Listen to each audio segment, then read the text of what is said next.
Terör bölgesine sızma,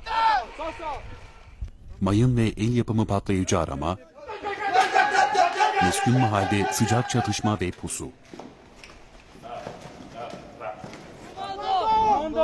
Burası Isparta Dağ Komando Okulu ve Eğitim Merkezi Komutanlığı.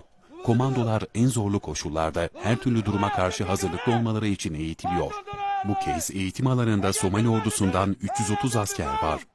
Karada, havada. En zor parkurları, aşılmaz denen engelleri bir bir geçiyorlar.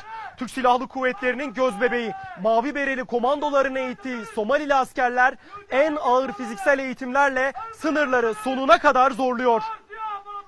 Yuva yaptık kökleri! Yuva yaptık kökleri! Baş döndürenleri!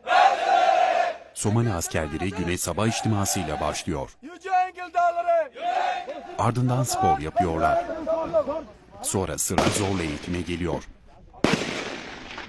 Çok maksatlı kule eğitimi Somalili askerlerin en zorlandığı parkurlardan. Karşıya bakıyorsun, düşmanı gözetliyorsun. Burada korkularını yeniyorlar, dengede kalmayı öğreniyorlar. Eskiden askeri eğitim veriyorduk ama yani bu kadar seviye hiç eğitim almadık. Bir de bize yani çok iyi şeyler kazandıran eğitimlerde yani tabur birlikte savaşmak.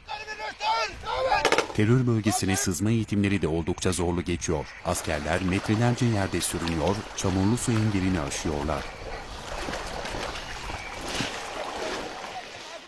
Eğitim sırasında Türk komandoları Somalili askerlerin her hareketini yakından takip ediyor. Somalili askerlere meskun mahallelerde muharebe eğitimleri de veriliyor.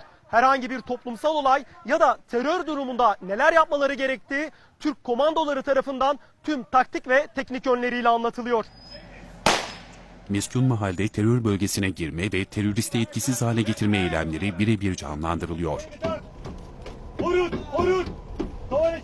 Dünyanın en zorlu askeri eğitimlerinin verildiği Isparta'da Türk komandoları Somalili askerleri sadece fiziksel olarak eğitmiyor. Aynı zamanda mayın ve el yapımı patlayıcı ile mücadele eğitimleri de veriliyor. 330 Somali askeri Isparta'da Türk komandolarından 4 ay süreyle eğitim alacak. Allah Somali Komando korusun!